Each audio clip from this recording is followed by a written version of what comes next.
Hello, everybody, and thanks for joining us today, and welcome to our session. Today's session is on leading change in a digital world and bridging change management culture and technology. And this topic could not be any more pressing or more of a hot topic than it is today. My name is Tim Morton. I'm the president and one of the founders of Prompt AI. And I wanted to start off with a quick definition of digital transformation because people are hearing the term a lot, and not quite sure what it is. So really, it's the process of integrating various digital technologies into different areas of businesses. And it fundamentally changes how that business operates, how it delivers value to its customers, how it works with its partners. And it involves not only adopting new tools and new systems, which could include AI, and these days a lot of times is, but it also helps us in rethinking and reworking business models, business workflows.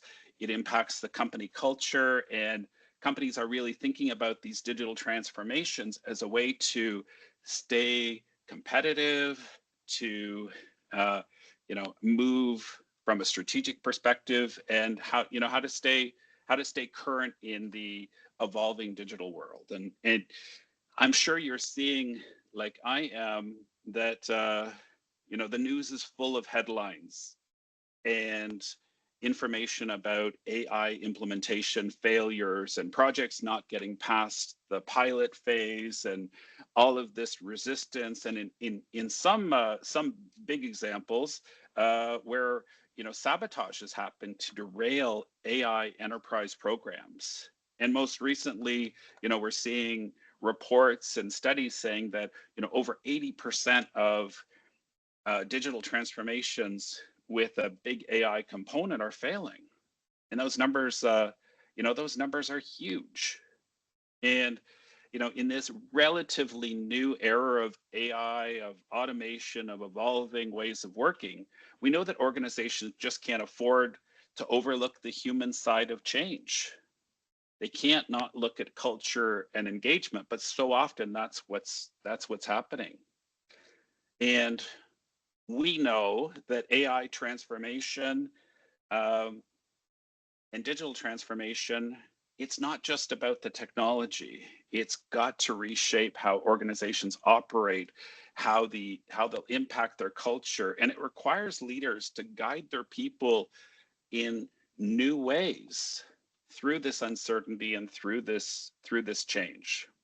So over the course of this session, we're going to provide you with some practical insights to help drive, adoption, engagement, culture alignment during these complex AI and digital transformations. So, uh, you know, we started, we started as a change organization, uh, looking at AI and automation many years ago, and a lot of times leaders were wondering what we were talking about. But now, this is front and center, and AI is accelerating, and the need for companies to react and adjust and change and strategize is accelerating. And I think AI is pushing leaders to think differently. And, you know, that's a big part of this session. So we know that leaders are being intentional in their strategies around AI and around digital transformation. So with that, I am so honored and so pleased to introduce our guest speaker for today, Stephanie. Oh, I'm gonna try. I'm gonna give this a shot because I'm working on my Spanish. So Stephanie Corrales Bueno. Did I get that right, Stephanie? You're almost close, Tim, almost Oh, close. But I'll okay. do my introduction now. I just want to check, Tim, because I'm not sure if the group can see my face in the spotlight. So, If oh, good. Perfect. I saw a thumbs up, so that's perfect. Because I Perfect. joined in through another device and I couldn't see it. So if others are seeing it, it's perfect. Excellent. Okay, well then good. So then formally let me introduce myself and I will complement your introduction. So my name is Stephanie Colores Bueno. I'm Mexican, so that's why my last names are in Spanish. But the joke that I always use is Colores means colors, and Bueno means good. So not any color, good colors. And I'm very honored to be with you today to talk about these, as you well said, very hot topic um, that it's in everybody's mind from a corporate perspective, leadership perspective, and I would say that even from a personal perspective, AI, it's coming and it's hitting us hard, and we all need to kind of embrace change and learn with it, and also adjust, probably even at home, right? So even at home, there's a culture, and we need to learn and adjust with it. So happy to be with you. I've been 20 years in the corporate world, working with P&G as an HR director. I've been leading multiple organizations from an organizational perspective, cultural perspective, and obviously there's change management all the time around those interventions. So I'm very happy to share some of those experiences, learn with some of you. Happy to answer any question and keep these interactive. In my recent work, I've been in the last 5 years supporting IT, and we have gone through a significant digital transformation in the company, where a lot of the technologies we've been looking to upgrade, but also that comes with enabling the right culture in the company and enabling the right set of skills to actually support these changes. So happy to talk about these experiences this in the next few minutes together. Great. Thank you, Stephanie. And yeah, I think it's so tremendous. I think it's so tremendous what um, the experience that you bring, the perspective that you bring, and so often what we're seeing is uh, that that IT doesn't always have a, you know, somebody who also gets the impact on the business and the culture and the people and all of those HR things. And it's amazing to be able to really be able to bridge that divide. And I think that's tremendous. So thank you so much for being here. Really thrilled for this conversation. And for those that are joining the discussion, if you have questions, please do share them in the chat or the Q&A, and we'll allow time at the end to answer those questions. We are recording the session, and we'll share it with everyone following this discussion. So with that, why don't we just jump right in to a few questions, because I know the folks will really want to hear hear your perspectives, your experiences, and your thought leadership. So I want to start uh, really in that human side of the digital transformation. And one of the things that one of the things for me that comes to mind is we've got so many leaders out there who are assuming that when you're bringing in new technology, that, hey, the technology works, or this is a good change. And hey, this is a guaranteed success. People are going to love it. So new technology equals success. And, you know, from your experience, why is that so many technology initiatives are falling short in driving successful and sustainable transformation within organizations? Yeah. I think that w- I think that sometimes we forget that technology doesn't really just make the transformation in the organization. It's actually those who use the technology and enable the technology that really bring those things to life. Um, so sometimes when we're focusing on strategy, on changes, or on a new technology, we focus so much on the process, or the new thing we want to do, that we forget on what those who will bring this to life and how they're gonna the role they play on it are so important. So we know technology. We need to keep thinking similar to AI, that the technology, the solution, or the product, it's an enabler, right? But it's not the end of the solution that will drive the change. So we always encourage leaders to be very clear and communicate that very clear since the beginning of what's the overall strategy and how the technology is going to become that enabler, but it's through those employees who day to day interact with the technology, the solution, or the product that it's going to bring that to life. And we focus so much on having the perfect solution that sometimes we forget on what do the employees interacting with it, or even our customers interacting with it, might go through, um, while using it, right? And how do we support that transition as well? So that's why, and also because technology changes so often, um, that we just sometimes forget about how constant they are going through change and how important it's for them to adjust. So I would say those are our key learnings and why we want to make sure that we put at the same, at the center, the the employees who are using it, the consumer who might be interacting with that solution, at the same time. I think that's so it's so spot on. And you mentioned that focus on the perfect solution. And it's really it's so interesting. The you know you talked about the strategy, and the strategy really brings that vision to life. But that perfect solution, we've seen uh, organizations that are shaking their head at the end of some of these, or even implementation partners who are shaking their head because they said, "Hey, we did all this work up front. We developed a perfect solution. We delivered on time, we delivered on budget, and we delivered the scope." And they're wondering why people aren't happy, why they're not using it effectively, why there's more customer issues, or supply chain, or whatever issues. And I think it's that changing that lens of the focus on time, on budget, on scope, but also making sure that we're thinking about usability, uh, that engagement. How will it actually work? Bringing the business along. And I think you're so spot on with it's that starting with the strategy and that vision, and then bringing that vision to life.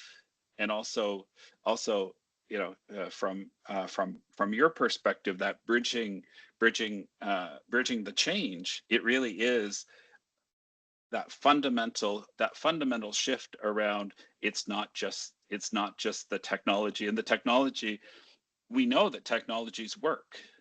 And I think that's one of the frustrating things for so many leaders, is that the technology works, but getting it to work for the business, and accepted, and becoming new ways of working within the business, is just so essential. Right. And that's why it's so that I think one element is to consider how the, the the users, so the employees or the customers, and then what I think it's the wrapping of everything. It's what I call the culture, right? And that's the other element that we think it's so important, because the culture needs to be there since you're defining the strategy and why it's important.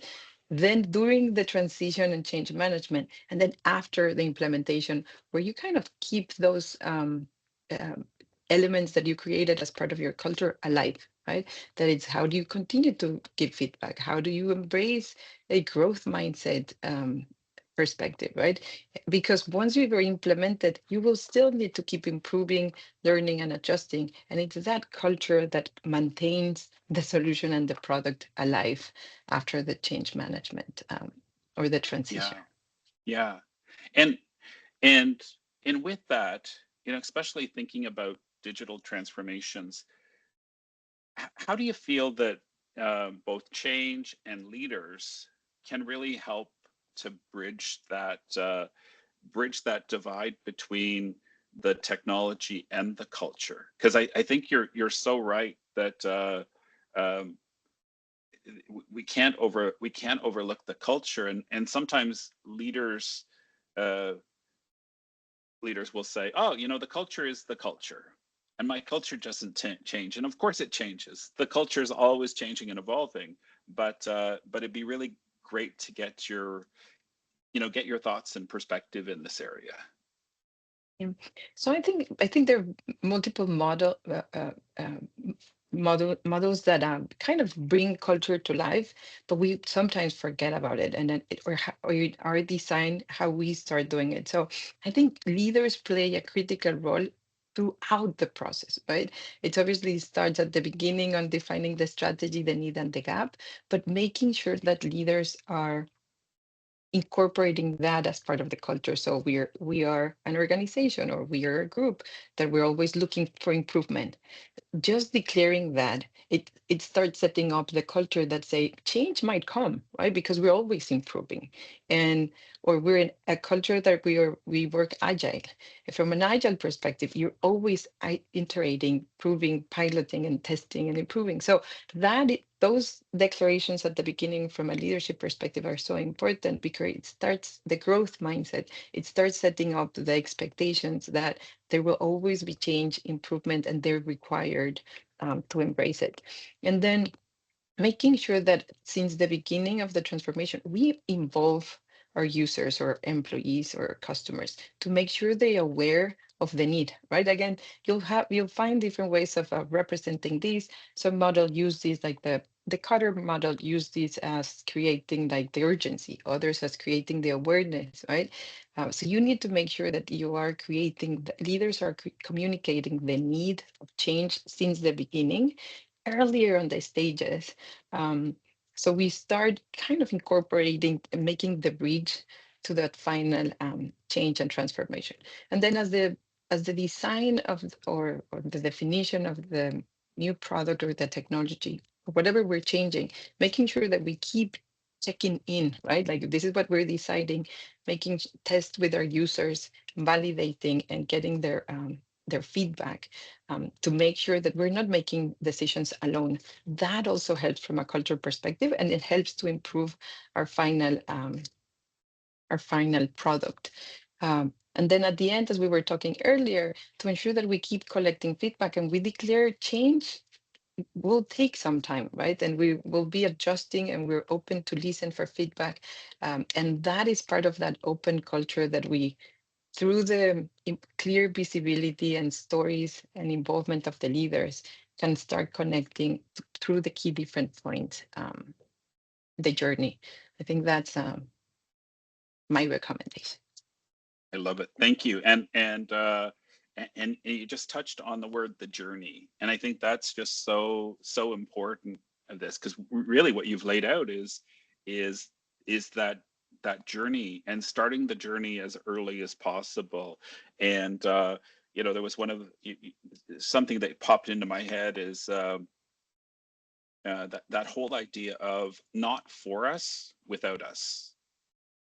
And that whole idea that when we when we're when leaders have something that is going to be, oh, this is going to be great, well, if it's for us, um, it has to be with us.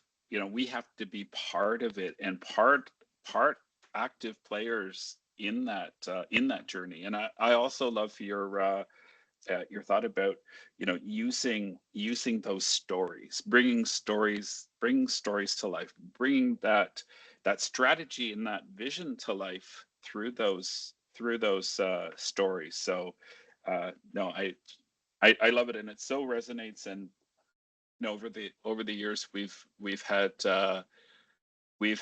different leaders who have said, oh, they'll just get it, or we'll provide them a communication and a training, and then they'll be ready. And of course, we know that's not the case. One way I try and get this across sometimes is, I tried to explain to someone. I said, hey, you've decided you're moving into a new house, and the house is going to close in 3 months. And if you do nothing for those 3 months, how is that closing going to be? It's going to be a disaster all the way along. Even 3 months isn't enough. You need all that time to prepare and do all of those things and get ready. And then I said, well, times that by the number of employees that you've got that are going to be impacted by this change, or your customers. And you could be looking at that same scenario times 1,000 or thousands. And just that idea of that journey of getting people ready and prepared and engaged and involved, I think that's just that's so essential. So thank you for Yeah, that.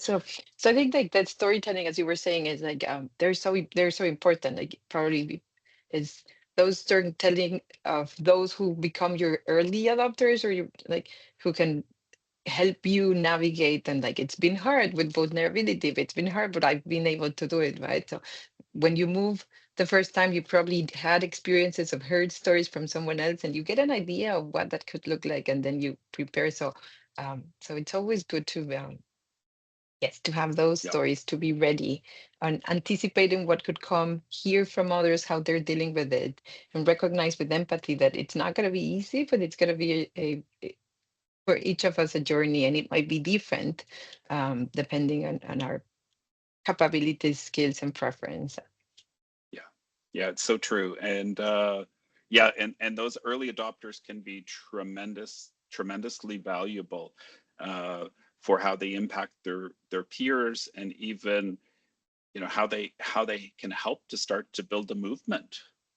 Just tremendously important. So yeah, thank you. And so I want to talk a little bit about uh, the the big thing in the news, which is AI and AI adoption all over the news. And just from your experience, from your perspective, how can the introduction of AI within an organization, how can that impact the culture, the people, the ways of the ways of the ways of working? Yeah. So I think AI, it's coming faster than I think we were thinking. And I mean, we've seen the technology. We always said technology moves fast, but I think AI has been the one that has had the fastest evolution. Uh, but I must say as well, the fastest adoption um, for certain groups, right? And there's this quote that I think at the beginning there was a lot of fear because we were hearing AI is going to kind of replace humans, right? That was kind of the big story. And when we think about cartoons, we would see robots doing the job instead of people. And I think when we're talking about culture and that early engagement, that was the opposite of what we needed, right? Because that instead of preparing ourselves, create fear, and fear creates rejection. So with that stories we were hearing outside, I think when AI got closer to certain employees, the first reaction was fear and rejection. And I think that became a barrier to really embrace what it could be. I love that there has been recent from different CEOs, and now it's becoming a more common quote, the one that says, AI won't take your job. It would take it would take it if your job will be taken by someone who can use and leverage AI properly, right? And I think we are reframing in the world, how can we truly use AI? Because it came here not as a replacement, it came as an enabler. Talking back about what we were saying at the beginning, technology needs to be seen as an enabler to improve, accelerate, simplify our jobs. And I think that when we start thinking about AI with that approach versus the original what that was fear, it's easier to start making those adoptions and those changes within the company. Now, depending on where you're sitting in a company or the type of role, there will be a different impact on the jobs on AI, right? We will all be impact, but we could be from a simplification standpoint in our day-to-day, in emails, in the basic day-to-day interactions where we could all benefit from it. Versus there are other type of roles in the organization that AI will be reducing or eliminating certain processes. So I'm not going to say it might not replace certain jobs. It will depend, but it's really coming in to simplify a job. And in a culture and in a world right now where employees are eager for finding time back to do more, this is where AI could be one of the big enablers, right? You can simplify your work, it will reduce, and then you will be able to gain time back for the company and for you as well. So I think it's again repositioning how we're seeing AI and defining with clear strategy what is the role of AI in the company or in the service or culture that we want to drive. Yeah.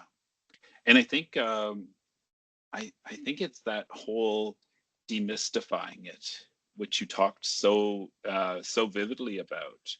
It's those initial fears that suddenly there was a workforce of robots that were going to come in and suddenly we'd be all all at home trying to find opportunities of what to do.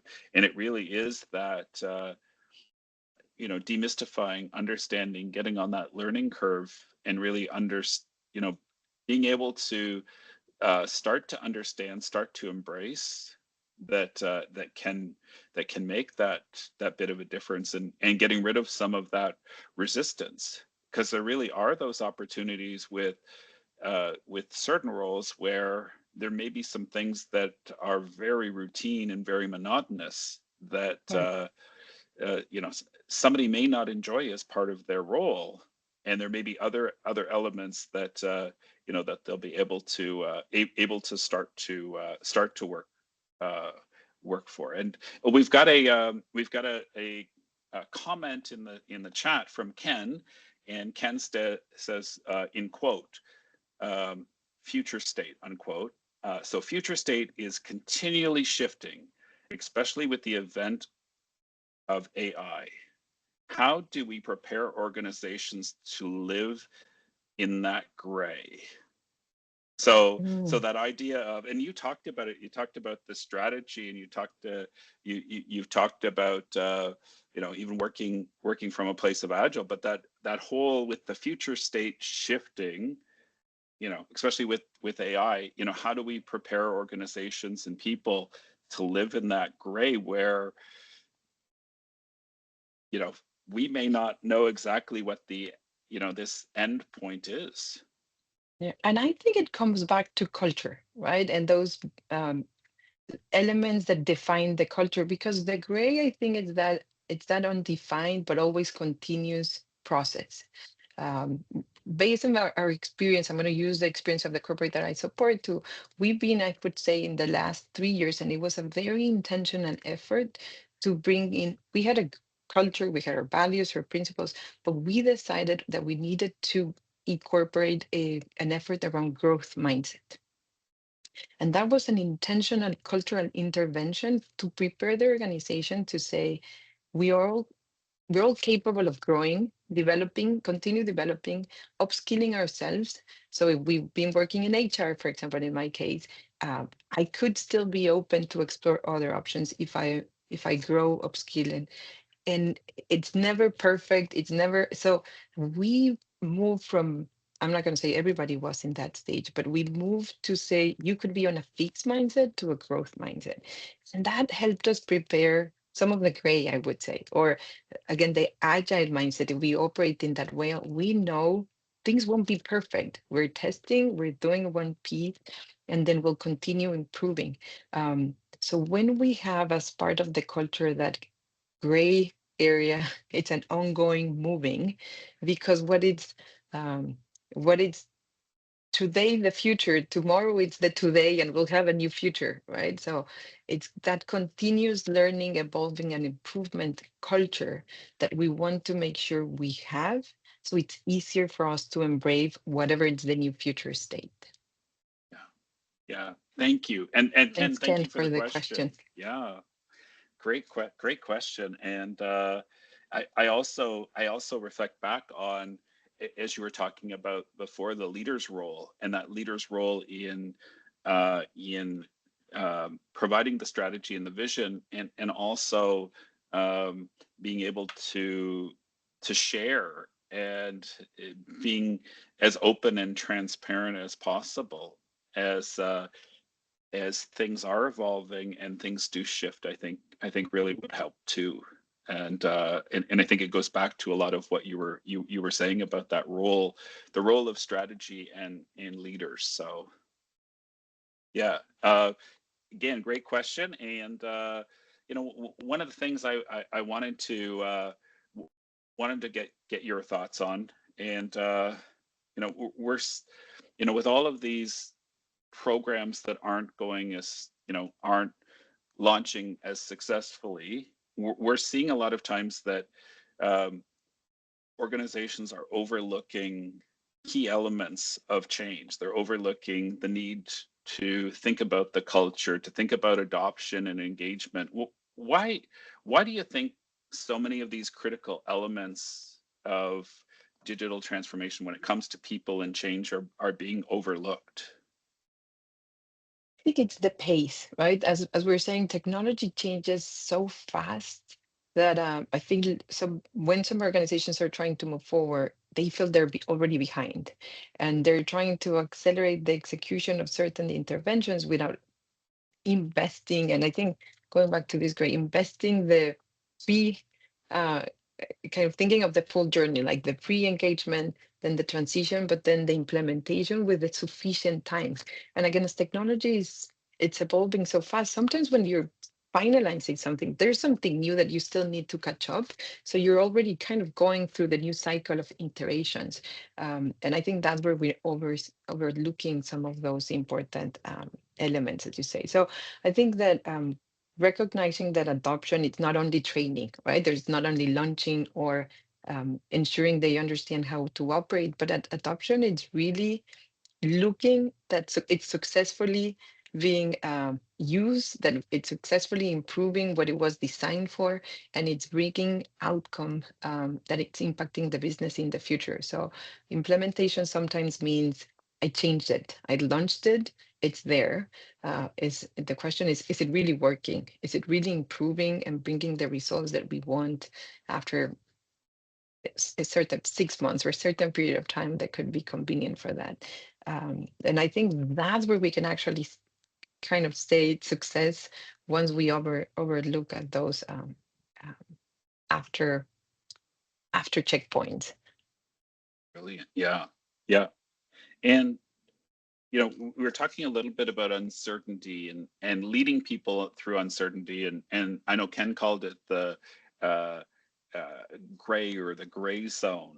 And when we think about leading people through this uncertainty, and even with technologies and digital solutions and AI changing so fast, what are some strategies or even tactics that leaders can use, whether they're organizational leaders or even people managers, to help their teams, help their direct reports to navigate uncertainty, navigate disruption, uh, and really even trust that their leader has their back during these times of change.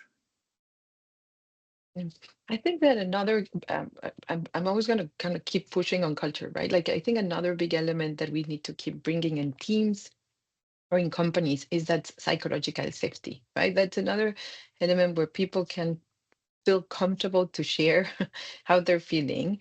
Because sometimes when leaders say, this is the strategy, this is the expectation, and this is what you need to implement, when someone is struggling, if they don't feel that psychological safety to talk about it, get feedback, and share about that process, then that can also become a barrier of losing or having a proper execution. So recognizing that recognize recognizing that it's important to create those spaces of feedback and where people can openly say, I'm struggling, this is harder for me, I know you already gave a training, but I think I need to go deeper or upskill myself going further. um, yeah, so I think that's important.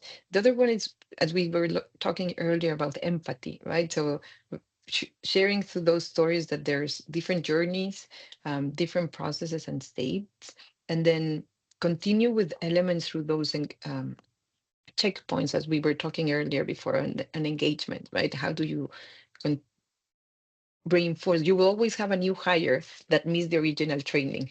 You will always have a new person that wasn't in that first session. So how do you keep maintaining the momentum of training, bringing best practices, bringing the stories with ongoing checkpoints that would allow leaders to listen and be open to adjust, um, but also to continue upskilling people and adjusting based on feedback. So I think those checkpoints in the engagement process are so important. Yeah, yeah, and I think I just reflecting that role of the people leader or the people manager is incredibly important, both in as you talked about, creating the safe or psychological safe space, but also in building trust, in listening, in seeing the signs. And I think those people managers, they play such a great role because they know their people. They know if there's new people who have started or have missed things or things going on. They also know how certain members of their team react during change and maybe more resistant or maybe less comfortable with change. So that as well, I think you're spot on, talking about, the role of the people leader in that engagement. And one of the one of the key reasons that we even created Prompt AI was to have that safe space to allow folks to share their sentiment. And I think finding those different opportunities as people managers to be able to have your people uh, feel safe enough to confide in you about what's going on and share with you about what the risk could be. I think those are tremendously important. So Yeah, and I would think so I would think that as you were saying, like people managers are close. Obviously, the HR resources are those who are leading. So, but any leader should be able to kind of support that, right, and be provide that psychological safety. The other strategy that I think could be important, Dima, is rewards and recognitions, um, because that's where you keep driving. As first we were talking about stories like the early adopters, those common sentiments by listening to others or learning through others, but the end, it's that reward and recognition where we have clear strategies to first share success stories and then recognize those who are bringing results, again, not only the adoption but results back, um, to the business after implementation. So that's a recognition for the individual, but also a message that you send, and it reinforces the culture that that's the behavior, and the expectation of what will be uh, recognized and rewarded.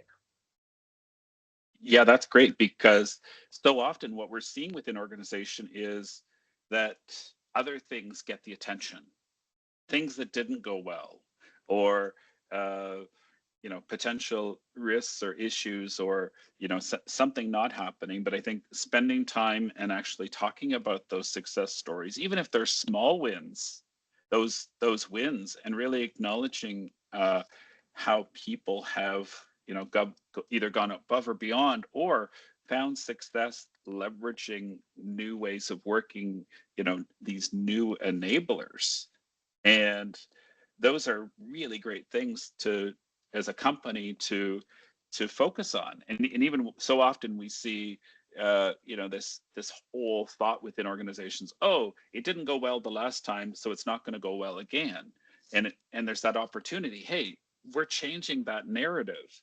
And to be able to throughout highlight some of those key wins, are I think are essential. So thank you. And we've got another question, and again from Ken. It's how do you define culture to leaders? And he put in bracket around leaders, sponsors, executives, line managers, to help them understand the significance of its impact on the outcome of the change? That's a good question. I think the culture is defined through each organization, but when I think about culture, I think about those values and principles or operating principles that you defined. Um, that you define as an organization or even as a team. Like it doesn't matter. We can always have a corporate culture, but then you always will have like small team cultures, right? So actually, it's leaders and sponsors who need to define what is what is going to be their culture and what are those elements that define them and differentiate them for others. So once you put, I would say that once you put the responsibility of the leader actually to define the culture and what do we want to be known for? What describes us as a team? What's what's our point of difference versus other? And how can we describe success when you put them or make them part of the journey of defining the culture? They're going to understand and make the connections naturally on why it's important for change. Because to actually achieve that culture, change could be an enabler again, or whatever implementation you are doing. Um, so it's the culture. I think it's part of that overall strategy that your leaders define, and then they want to make they want to make changes to achieve that culture. Because it becomes an aspiration, and I think that's where it becomes hand to hand to the strategy and that overall wrapping of the change management process that I was talking before. Yeah. I don't know, Ken, Yeah. if that helps. Oh, I I think I think it's certainly resonating, and you know it's so true. Uh, we've seen in organizations where we've got leaders or people managers who are trying to create a specific island for a culture within a culture, and I think from this perspective of starting with that strategy and the vision and bringing that vision to life, and thinking not just about those specific words. Oh, this is our culture, these values, these things that are just scribbled onto a wall or they're onto a website, but it's really how they get lived. It's the attitudes, it's the behavior, it's how work gets done, how we work together, how we support one another, support our clients, and work with our partners. And I think through these times, as you said, starting with the strategy and bringing that strategy and vision to life, and getting it lived. And I think each one of those leaders, as Ken had put, with the sponsors, the executives, the line managers, plays that role, as do employees as well, like your early adopters. I think that's so essential. So uh, I'd love to hear from you. Just again, more some of your lessons from the field. So are you able to share some key insights that you've seen and you've lived for these large scale technology or digital transformations that you've been a part of or you've supported as a change leader? Like if you could, some key lessons learned or key insights that you could share with the group, that would be tremendous. Sure. And then they might at the end sound very repetitive to what I'm saying because everything is through those same experiences. But I think that it starts with what we've been talking about, having a very clear strategy, right? So I think that's the number one. And then making sure you have your leaders connected, visible, and sharing the reason of change and the urgency of change since the beginning to start drafting that. That action plan of the strategy. How are you going to bring that to life? The third thing I would say is to keep bringing down, because sometimes you start strategy with your executive or sponsor high leaders, but then how do you keep bringing down that that design of the strategy or the action plan to your lower levels of management, right? So those middle managers that at the end, those are the ones who are really people manager, as you were saying before, that will interact day to day. But if they feel they're part of those transitions, they're involved and they get input, the ownership and accountability is just huge, right? So I Yeah. say that will be part of the design phase. Then as we implement, there's a lot of elements around capability building, upskilling, and training, but also symbols. Going back to the culture that you want to make sure you are designing to support our strategy, right? So it's sometimes even small things like visual things in your floor that just keep reinforcing the culture and the reason of change during that transition. And then as we keep thinking on the last stage of kind of implementation and engagement, as we were talking before, making sure those feedback loops are like open session space tools like AI prompter, where they're able to provide feedback and share their opinion either anonymous or directly to their managers. But what is more important, it's acting about that feedback, right? Because then if not, we lose trust, which that was part of the efforts we were building up to get us to the high hill. If they don't see things are being used, taken into consideration or adjusting, then we're kind of going to lose them in the last stage of implementation. Um, so I think that's very, very important. Yeah. Yeah. And I think it's that acting on that feedback, acting on resistance that we hear, and even with the resistance, that opportunity that, oh, hey, we may have to clarify something here. And I think that's so tremendously important. And one of the other things that we're seeing is sometimes there's a rush right after go live to say, oh, our job is done. Everything's done. We've transitioned to this new ways of working, and the change the change work is done. Do you find that? Do you find that too? That there's often a lot of leaders who once go live happens, they're on to the next thing, and okay, we're this change is done. Yeah. So I think that's why it's so important, that engagement piece. And I think we've learned through mistakes that we were doing that even for initiatives that were launched. And like it was like, well, it's out, it's with the consumer, it's done. And now we started moving engagement, rewards and recognition and like expectations of results to not after it's launched, but after a year of review, right? So they need to track, understand it was being successful, adapt it, adjust, and then kind of the success measure, it's at the end of that period, not when it's launched. So the launch is just an in-process measure.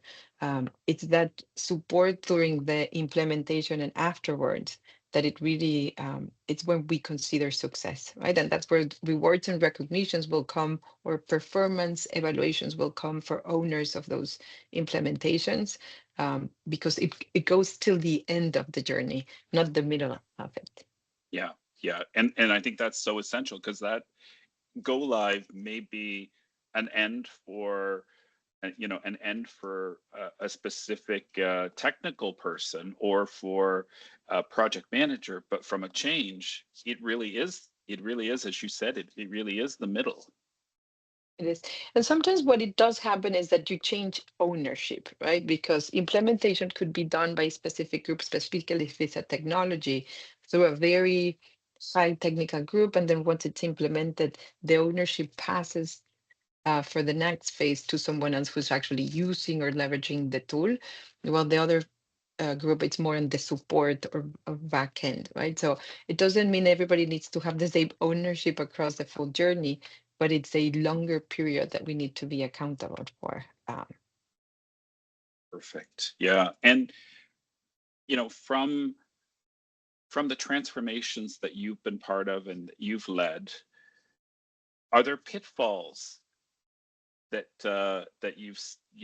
either common pitfalls or pitfalls that you've seen that you could share with those listening today, that organizations make during technology transformation efforts, and with those, how best can they avoid them? Like we talked about the one about closing the project, or assuming the project is wrapped up on go live, as opposed to the year out with all of the measurement. But are there other common pitfalls that you see that you think, okay, hey, for somebody who's going to be leading a digital transformation, or an AI digital transformation, for them to have a watch on, or be mindful of? Mhm.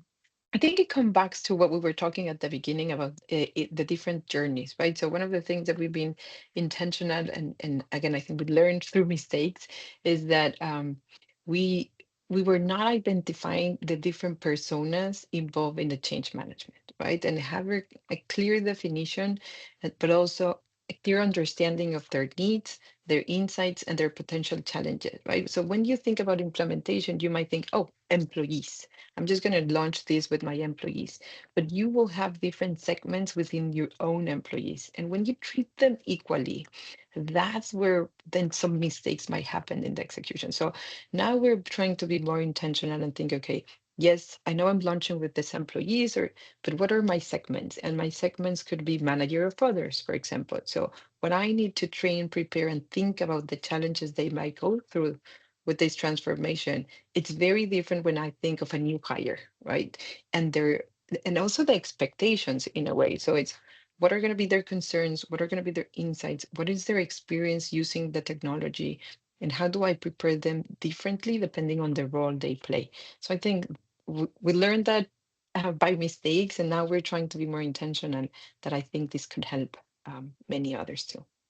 Yeah, and I love that, the the use of personas, and understanding that it's not a one size fits all.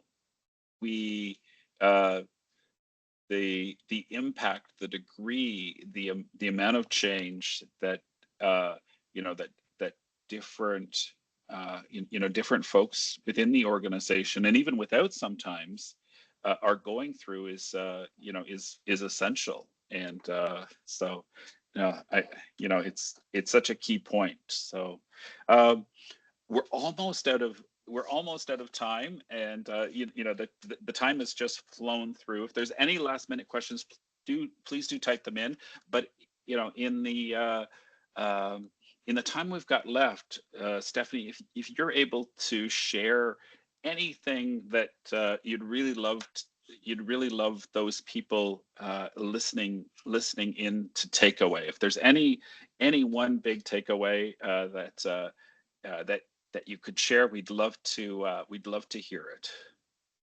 Yeah, I think one of the things it's going to be kind of the key message I would love to leave is the importance of considering culture in a change management, right? And considering is as a element that needs to be defined as part of that strategy, make it together, and making sure that it goes through the full journey of change, and as well considering the human impact that our changes will have, and how they're going to be perceived, and they're going to be adjusted differently by each individual. So thinking that with empathy, and considering the differences will be the most important thing, on top of everything that you're already considering when you're dealing with change management. Yeah, yeah, and I think that's that one area that it really takes time, and and it's such a key element of transformational change. So, Mm. well, thank you so much for everything today. Thank you for all of your insights. Your wealth of knowledge that you've shared today. How can others get in touch with you? Yes, I'm happy to share my LinkedIn profile, and I'm gonna paste it in the chat. But it's Stephanie/Colores, or within LinkedIn. You can always find me there. We'll be happy to connect, share, and give some exchange some ideas too. Wonderful. Well, thank you so much for everything today. Thank you for those folks who have joined, and we're really looking forward to hearing your feedback. We will get the recording out to everyone, and we'll send the link for our next upcoming webinar, which is happening on September the 10th, and it's all about post-merger integration and M&A integration, and the whole idea around change and transformation, and how we can focus on hearts, minds, and business value, not just not just dollars. So again, thank you everyone for joining. Thank you, Stephanie, and we really appreciate all of your wonderful insights today. Look forward to seeing you again soon, and to everyone, have a wonderful day. Thank you. Have a great day. Thanks for the invitation, team. Bye.